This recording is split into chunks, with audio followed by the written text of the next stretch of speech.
इतिहास को बनाने वाला एक भक्त था, नाम था उनका धर्मदास साहब। उन्होंने ये भजन को प्रस्तुत किया था। जब उनके गुरु कबीर साहब ज्ञान की वेदी पर विराजमान थे और धर्मदास याचक की वेदी पर विराजमान थे, शिष्य की वेदी पर विराजमान थे और याचना किए।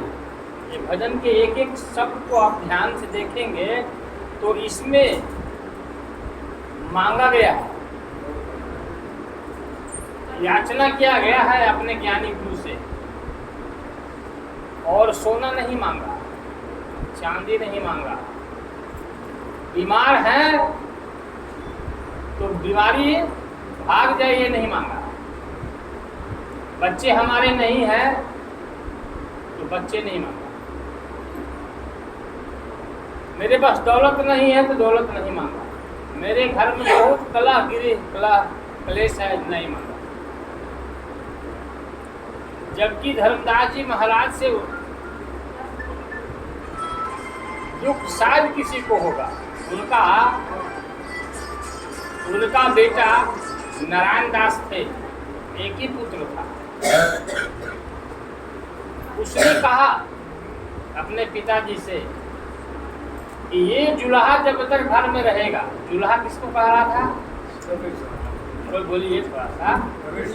कबीर साहब को दुनिया जुलाहे जानती थी 15वीं शताब्दी में। बोले ये जुल्हा जब तक रहेगा तब तक मैं घर में नहीं रहूँगा, और मैं रहूँगा तो जुल्हा नहीं रहेगा, क्योंकि तुम्हारी मति भ्रष्ट हो गई है। किसको बोल रहा है? बेटा बोल रहा है पिताजी को। तूने ठाकुर की पूजा बंद कर दिया,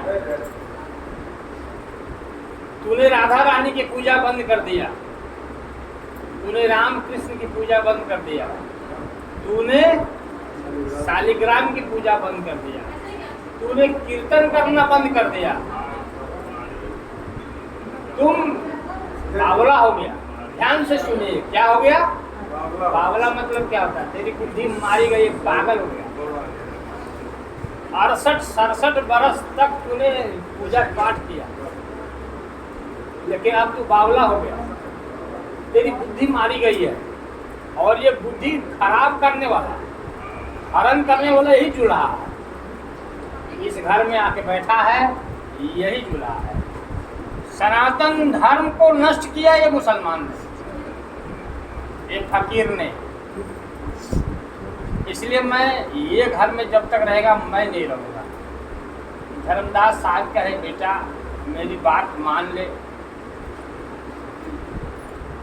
ये जुल्हा नहीं है, ये मुसलमान नहीं है, ये हिंदू नहीं है, ये सिख नहीं है, ये ईसाई नहीं है, ये फकीर नहीं है, ये भिखारी नहीं है। इसको ठीक से चिन्ह, नजदीक जाके चिन्ह, इसकी बातों को सुनो। यदि इसके एक भी उपदेश तुम्हारे जीवन में उतर जाए तो बेटा नारायण तुम्हारे जीवन में मोती झरने लगेंगे, ज्ञान का सागर उतरने लगेगा। तो ठीक से चिन्ह। बोला पिताजी मैं दोबारा कह रहा हूँ, ये तेरी मति को भ्रष्ट करने वाला यही है।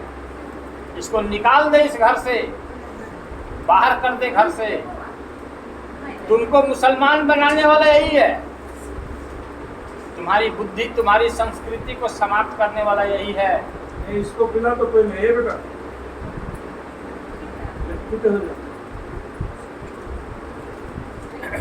धर्मदास दोबारा कहते हैं कि मान ले मेरी बात, तुम मुझे मत समझा, हमारी बात मान ले। नहीं माना। धर्मदास कहे ठीक है बेटा तुम घर छोड़ दे,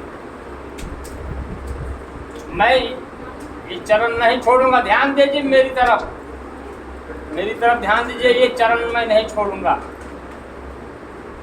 नारायण दास सही में निकल गया घर से, एक ही बेटा था। क्या कोई काम ये काम कर सकता है क्या? बेगूसराय में एक भी इंसान कोई कर सकता है ये काम?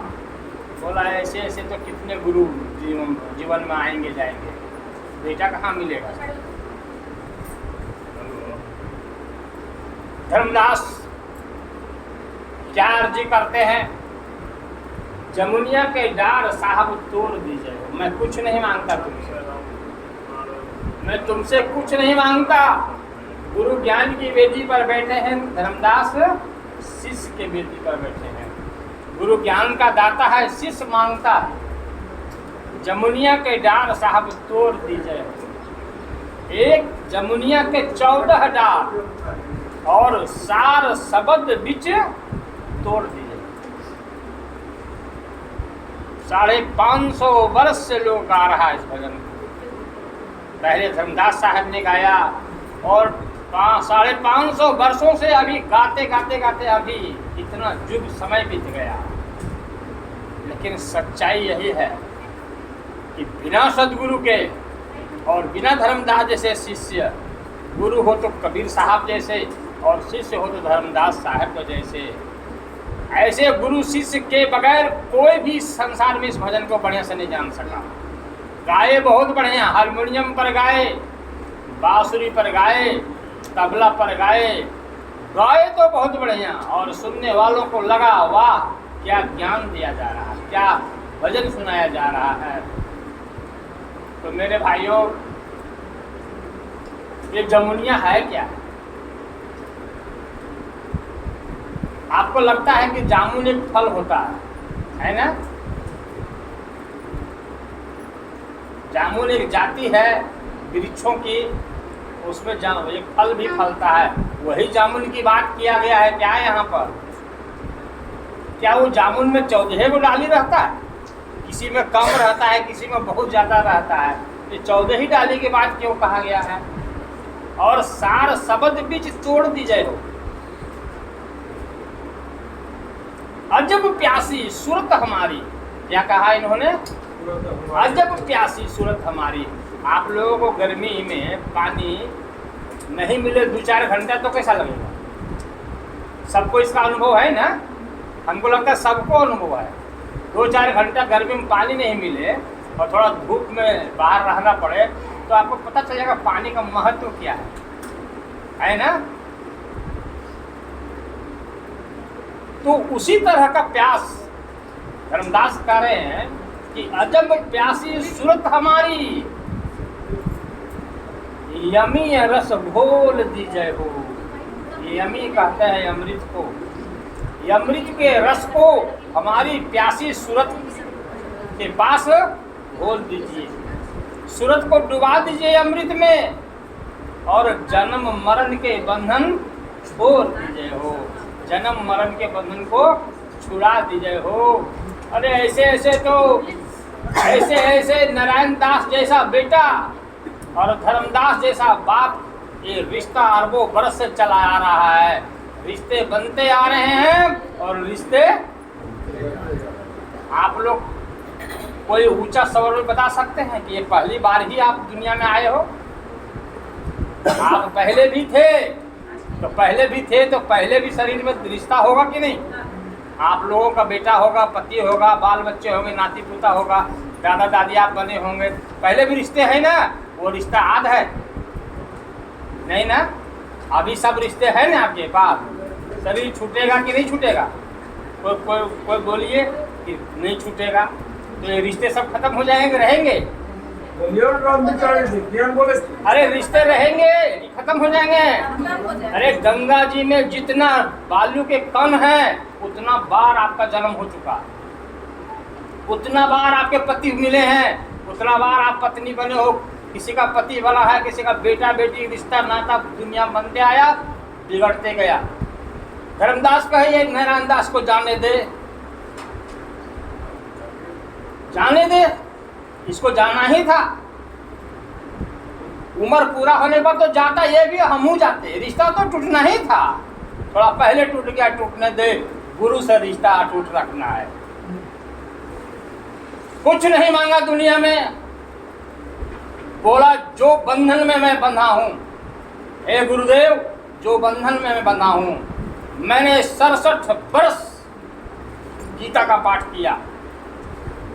हमारे गुरु विठलेश्वर दास थे, मैंने भजन किया, मैंने चारों वेद पढ़ा। हमारे यहाँ कुरान भी है, उन्होंने कहा हमारे यहाँ कुरान भी है, बाइबल भी है, बहुत ग्रंथ हैं। हमारी पूरी संपदा साहू थे, बहुत धनी थे, दौलत की कमी नहीं था। हमने पूजा पाठ में 67 वर्ष लगाया, लेकिन हमको कहीं कुछ था नहीं लगा कि ईश्वर होता क्या चीज है। मैंने तीर्थों में गया, मंदिरों में गया, देवी देवता के पास गया, खूब गुड़ुआ गुड़िया का पूजा किया है, लेकिन हमको कहीं कुछ आज तक नहीं मिला। हमारा धन खर्चा जरूर हुआ, हमारे बाल पक जरूर गए, मैं बूढ़ा होने चला हूँ, मेरा समय बर्बाद जरूर हुआ, लेकिन मिला हमको आज तक कुछ नहीं। तुम जमुना में मिले, किनको कह रहे हैं? जमुना के किनारे मथुरा में तुम मिले अपने गुरुजी के कह रहे हैं। तो तुम्हारी 1 घंटे की सत्संग में झंझावत का जैसा तुम झकझोर दिए गुरुजी। झंझावत जिसे कहते हैं हवा के झोंका को। हवा का झोंका जब आता है ना तो पूरे वृक्ष को हिला देता है ना? उस तरह से तुम अंदर से मुझे हिला दिए। मुझे तेरी सत्संग से पता चला कि मेरे अंदर प्रकाश है, ज्योति है, मेरे अंदर प्रकाश है, ज्योति है, मेरे अंदर आनंद है। मुझे आज तक कहीं पता नहीं चला था। मेरे अंदर हीरे मोती हैं, मुझे पता नहीं चला था। मेरे भीतर सुख का सागर, जैसे पानी से भरा हुआ सागर उमड़ते रहता है, लहर मारते रहता है, उस तरह से सुख का सागर उमड़ते रहता है भीतर को। मुझे इतना तीर्थ किया, मैंने कहीं पता नहीं चला। इतना वेद पढ़ा, कहीं नहीं पता चला। तेरी सत्संग से मुझे 3 दिन सत्संग दिए तुम, 1 सप्ताह में 1 दिन छोड़ छोड़ के। वही सत्संग में मुझे क्या पता चला कि मेरे अंदर अमृत का भंडार है। आज मुझे पता चला है। अपने बंधन का ज्ञान हुआ कि मैं किस बंधन में बंधा हूं। जन्म के बंधन, मरण के बंधन। अपने से जन्म कोई नहीं ले सकता। परवश होकर जन्मता है और परवश होकर सब मरता है। कोई कहता है अरे हम अब जा रहे हैं अपना घर, बता रहा हूं तुम लोगों को, जा रहे हैं। कोई बोलता है क्या? सब हार्ट अटैक करके मर जाता है, कोई बीमार पड़ के मर जाता है, कोई उठने बैठने नहीं सकता खटिए पर। उसके बाल बच्चे भी अब कहते हैं ये तो जाता भी नहीं है, परेशान करके घर वालों को रखा है। ऐसे ही सब तो मर ही रहा है। तो न मर सकते हो अपनी मर्जी से, ना जन्म ले। कोई पूछता है आपको कि आप बैल का शरीर पाओगे कि गाय का, कि सुंदर नारी का, कि सुंदर पुरुष का? कोई बोलता है क्या? अपनी मर्जी से थोप दिया जाता है प्रकृति के द्वारा। तो न जन्म का अधिकार है, न मरण का अधिकार है। दूसरे के बंधन से जन्मते हैं और दूसरे के बंधन से मरते हैं। अरबों का दौलत आ गया है, फिर भी भिखारी बने रहते हैं। लगता है थोड़ा और आ जाए तो इसको भिखारी है ना कहेंगे। संतुष्टि तो है ये नहीं, संतुष्टि तो है ही नहीं है। ये बात किसको समझ में आ गया था? धर्मदास बनिया को। 56 करोड़ की संपदा कहावत में है कि उनके सामने उस जमाना में उनका ट्रांजैक्शन में था। सब सोना चांदी मिला करके, खेती बाड़ी सब मिला के, और धन था, इसलिए खूब भक्ति करते थे, तीर्थाटन करते थे, साधु महात्मा पूजा करते थे, लेकिन कहीं ज्ञान नहीं हुआ, कुछ वस्तु प्राप्त नहीं हुआ। मान्यता रही, सिर्फ मानने वाले की बात चली। कबीर साहब से उनको बोध हुआ कि आत्मा होता क्या है, आनंद होता क्या है, और किस बंधन में हम बंधे हैं। तो जमुनिया के डार का मतलब ही होता है कि हम इस शरीर के बंधन में बंधे हैं। हम जीभा के बंधन में है कि नहीं से बताइए। जीभा के क्या बंधन में है कि नहीं? कि जीभा को आप बांध के रखते हो, कोई यहाँ बता सकता है? जीभ पर किसी का कंट्रोल है? जीभ पर किसी का कंट्रोल है? यहाँ पर किसी का कंट्रोल नहीं है। आपको पता है कि ऐसा मसालेदार भोजन यदि हम करेंगे तो हमारा पेट भी खराब होगा, और सुबह मल त्यागते समय क्या होगा? जलन भी देगा। फिर भी जीव कहता है उससे हमको मतलब नहीं है, खाना है हमको। अच्छा, जितना पेट हल्का रहे, ढकार नहीं आवे, गैस नहीं बने, ये कहता है इतना ही भोजन करो। कौन कहता है? पेट। तो जीभ कहता है वो हमको काट लेना देना, तू जहन्नुम में जाना, हमको तो स्वाद लग रहा है। मतलब मैं ये परखना चाहता हूँ कि आपका किसी का नियंत्रण अपने जीव पर नहीं है। अच्छा, किसी का नियंत्रण आंख पर है क्या?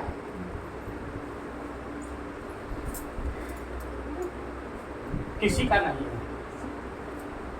त्वचा का के ऊपर नियंत्रण नहीं है, जनन इंद्रिया, लिंग इंद्रिय के ऊपर भी किसी का नियंत्रण नहीं है, कोई कंट्रोल नहीं है। जेल जाने के लिए तैयार है, फिर गलत कर्म रास्ते में कर देता है लड़का लड़की। मेरा कहना है मेरे भाइयों, मेरी बहनें, कि ये 14 इंद्रियां के अंदर, 14 यमराज के अंदर पूरा जीव क्या है? फंसा हुआ। आँख में, कान में, नाक में, जीभा में, लिंग में, गुदा में, त्वचा में, पानी में, ये जीव फंसा हुआ। जीव एक है और लुटेरा कितने हैं?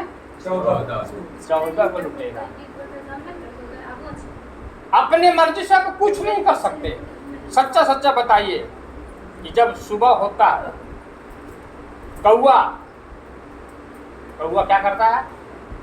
जगाता है दुनिया वालों को। मुर्गा भी जगाता है ना? कहता है दुनिया वाले उठो, पलंग छोड़ो। तो कान में ध्वनि जाती है, सवेरा हो गया, है ना? अंदर से आत्मा कहती है कि उठ जाओ, मल को त्याग दो, मुंह धो लो और भगवान के भजन में लग जाओ, अपना कर्मों में लग जाओ, संसारिक कर्मों में। मन कहता चुप, थोड़ा और सूत ले। कितने लोगों को ऐसा व्यवहार होता है ना? ये आलस है। आप आलस का गुलाम हो। बहुत बच्चे का जीवन बर्बाद है ये मन के चलते। बच्चे में टैलेंट है, यही है वो बच्चे एकजुट हो। बच्चे में ज्ञान है, लेकिन मन के गुलाम है। वो समझ नहीं पाता कि सोने के लिए हमको कौन बोल रहा है, मेरा दुश्मन ही तो बोल रहा है। सो मल पेट में 9 बजे 10 बजे रात तक रहेगा, दिन तक रहेगा, तो 10 बजे मल को त्यागेगा, रोग नहीं होगा जी। मल है क्या चीज? जहर है शरीर में। जितना जल्दी है उसको बाहर फेंको। तो भाई आप सब गुलाम हो। झूठ बोलते हो हम स्वतंत्र हैं, हम सुखी हैं, सब दुखी हो। सदगुरु के सत्संग से पता चलता है। तो ये मन से छूटने का, ये आंखों से बाहर निकलने का, कान से अलग होने का, जीवा से अलग होने का, लिंग वाणी से अलग होने का और अदल पद स्वतंत्र रहने का कला सदगुरु देते हैं। आप ऐसा नहीं समझना कोई सदगुरु मनुष्य होता है। मनुष्य जो होता है उस वैसा सदगुरु ये ज्ञान नहीं दे सकते। आपके जम के बंधन नहीं तोड़ सकते, उसमें सामर्थ्य नहीं है। जो खुद इंद्रियों में फंसा है जी। अरे मैं कल 4 घर में खाया हूँ। कितने लोग गवाह हैं जी? हमको कभी ढकार मारते देखे हैं? हमको कोई आलस में देखा है कि 4 घर में खाया हूँ और दिन भर घुमाई हूँ। और आज भी 5वां घर तो मेरे घर में भी खाया, इनके घर में खाया हूँ और आज भी 2 बार खा लिया हूँ, है ना? मैं उदाहरण इसलिए देता हूँ कि मैं प्रैक्टिकल में जीता हूँ, किताब में नहीं जीता। मेरा कहना है कि मैं जिसके घर गया तो हमको लगता है कि भाई हम उसके यहाँ का भोजन नहीं करेंगे तो तृप्त नहीं होगा। उसके मन में बहुत विचार आएंगे। इसलिए सबके यहाँ खाए, तो कितना खाए? जितना थाली में दिया सब चाट गए क्या? सब सपट लिए क्या? हम एक रोटी किसी के यहाँ खाए, किसी के यहाँ इतना सा चावल खाए, थोड़ा भुजिया खाए, थोड़ा पानी पिए, है ना? और सब भोजन को मिला दीजिएगा तो घर में 2 बार में जितना खाते हैं उतना से कम ही खाते हैं। तो कैसे पेट खराब होगा? हमारे शरीर में आलस कैसे भरेगा? जमाई कैसे होगा? निद्रा कैसे आएगा? गैस कैसे होगा? खा लीजिएगा यहाँ तक और बीबी के बोल रही है नींद नहीं आ रहा है जी, बहुत गैस बना था पेट में। बीबी क्या करेगी? हजमूला रहेगा तो देगी। अरे जीभ कंट्रोल नहीं है तुम्हारा, बीबी को दोष दे रहे हो। बस सही है ना? ये दुनिया का बहुत ही, सारे दुनिया की यही रीत है, किसी का नियंत्रण नहीं, सब दूसरे के बंधन में है और सब मिला करके शरीर के बंधन में सब लोग हैं। आंख दिया है आत्मा ने तो क्या करने के लिए है? कामना उत्पन्न करने के लिए। आंख से कुछ देखते हैं तो कामना उत्पन्न हो जाता है, लेकिन प्रशंसा नहीं कर सकते हुई कितना अच्छा सुंदर वस्तु है। योगी भी दुनिया को देखता है, फूल को जब योगी देखता है तो कहता वाह वाह रे कलाकार, तूने कितना अच्छा बनाया है, इसमें कोमलता कितना है इस फूल में, इसमें सुंदरता कितना है, सौंदर्य कितना है इस फूल में, इसमें महक कितना अच्छा है, इसका रंग कितना अच्छा है। और भोगी क्या करता है? भोगी क्या करता है? समझ में आ गया? इसको भोग को हम आपको देख रहे हैं तो क्या देख रहे हैं आप? क्या लगता है आप बहुत गोरी हो, बहुत सुंदर लग रही हो, बहुत कोमल हो, वो देख रहे हैं? हम कहते हैं वाह रे कलाकार। ये पिताजी और माता का एक इतना सब बिंदु रहता है ना, वाह रे कलाकार, तुम कहाँ छिपे हो, इतना सुंदर बना दिया, इतना सब बूंद पानी में। हम उस कलाकार का सुमिरन करते हैं, वाह रे कलाकार, तूने इतना बढ़िया बना दिया। ये मैं देखता हूँ, इनको भी देख के ही देखता हूँ, वाह रे कलाकार कितना अच्छा गाता है। बात समझ रहे हैं? मेरा भी आँख है, लेकिन दुनिया वालों को भी आँख है। दुनिया वाले रूप को देखते हैं और उस रूप में क्या करते हैं? न मैंने सिग्नल देखा न तूने सिग्नल देखा। गाना सुने हैं ना, लभरिया हो जाता है और मार पीट करके जेलों चले जाते हैं। ये मेरा आँख है, ये दुनिया वालों का यही आँख है। दोनों में अंतर कितना है? मेरे पास भी 56 भोग आते हैं, हम डिमांड के अनुसार शरीर को वो वस्तु देते हैं, जितना शरीर को आवश्यकता है उतने ही देते हैं शरीर को। समझ में आया? और आपका जीव डिमांड के अनुसार नहीं, सब सरपट मारा और दे। समझ में आया? संतुलन बिना गुरु के नहीं होता। स्वामी किसको कहते हैं? किसको कहते हैं? लंबा कुर्ता पहनेगा, खूब संस्कृत में श्लोक बोलेगा, फराटे से अंग्रेजी बोलेगा,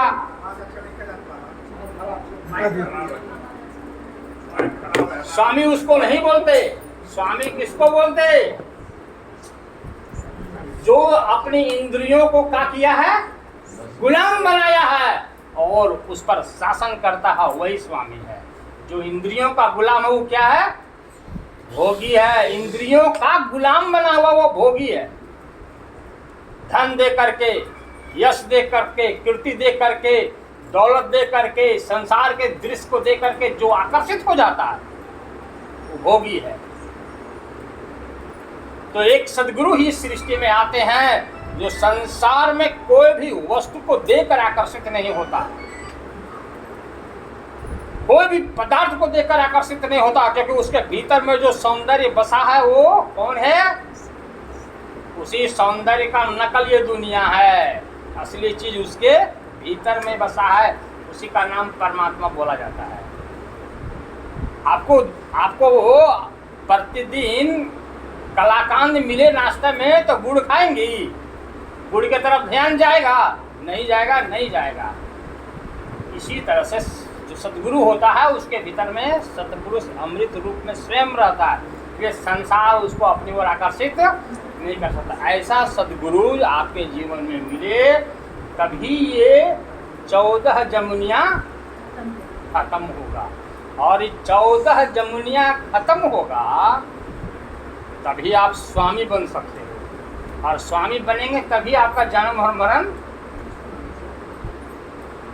यदि आप मरने लगो, है ना, और आपके अंदर इच्छा बच गया वो एक कल्ला हमको और बनाना था, हम मर रहे हैं, हमारी कामना कोई अधूरी रह गई कि बाल बच्चे 3 को बेटा था, 2 कल्ला बना दी, 1 कल्ला और बनाना था, अलग अलग बना देना था। तो मेरी बहना आप इसी घर में फिर वापस आ जाओ, ये शरीर छूटेगा और ये कल्ला बनाने के लिए फिर इसी घर में वापस आ जाओगी। आपको पता नहीं चलेगा कि 2 कल्ला मैंने बनाया था। पता नहीं चलेगा। इसी घर में गाय बैल बकरा बकरी के रूप में इसी घर में रहोगे, चुंदर के रूप में, चूहा के रूप में, छिपकली के रूप में, क्योंकि का है मन में बसा हुआ है ये घर, है ना। और मन में बसा रहेगा प्रभु मरते समय तो क्या होगा, प्रभु में ही प्रवेश कर जाइए। इसलिए ये ज्ञान बिना गुरु को नहीं होता। मंदिर जाने से कुछ नहीं होगा, मूर्ति पूजा करने से कुछ नहीं होगा, पीपल भगवान को बरगद भगवान को पूजने से कुछ नहीं होगा, वट सावित्री पूजा करने से कुछ नहीं होगा। ये पूजा सबसे पहले पार्वती की थी बेचारी, वही जल गई। दुनिया में ये पूजा सबसे पहले पार्वती की थी बेचारी, अपने नहीं बचा पाई। मेरे भाइयों मेरे बात को ठीक से समझिए, हम किसी को कुछ गलत चीज सिखाते नहीं हैं। मैं सत्य वक्ता हूँ, सत्य पर खाता हूँ। मेरी बात मानेंगे यदि तो आपके जीवन में अद्भुत विकास होगा, लेकिन मानेंगे तब और करेंगे तब। बहुत लोग ज्ञान लेते हैं, सेवा सत्संग कुछ नहीं, तो कहिए कैसे फल मिलेगा। अरे भाई आप बीज नहीं धरती में बोएंगे तो फसल कैसे होगा। तो ध्यान सुमिरन आरती वंदना बीज है, तभी ना फसल होगा। जो भक्ति करते हैं उसके घर में फसल होता है, सदगुरु का अमृत उतरता है। इतना ही मैं वाणी करता हूँ कि सदगुरु के बिना जीव को कोई भी माया से निकाल नहीं सकता। सदगुरु के बगैर कोई भी काल पुरुष से नहीं कह सकता कि ये जीव भक्त है, इसको क्या छोड़ दो। किसी में सामर्थ्य नहीं, जिसको बोलेगा उसी को काल चबा डालेगा। सब इतिहास गवाह है, सारे महापुरुषों को एक काल नाश्ता किया है, सारे महापुरुषों को एक काल नाश्ता किया है। सदगुरु के सामने ही सिर्फ ये काल पुरुष शीश झुकाता है, हाथ जोड़ता है, कहता है तुम्हारे बंदों को मैं छेड़ूंगा नहीं। तुम जिसको शरण में ले लोगे, जो जीव तुम्हारे शरण में चल जाएंगे उसके सामने मैं नहीं जाऊंगा। उसकी मृत्यु और उसका जन्म तुम्हारी कृपा पर बस चलेगा। समझ में आया? इतना ही वाणी कहता है, ज़्यादा नहीं कहना है। मुझे बहुत लोगों के यहाँ जाना है, वापस भी जाना है। इसलिए जिसको अच्छा लगा, जिसको विश्वास है, ये ज्ञान जो सच्चा लग रहा है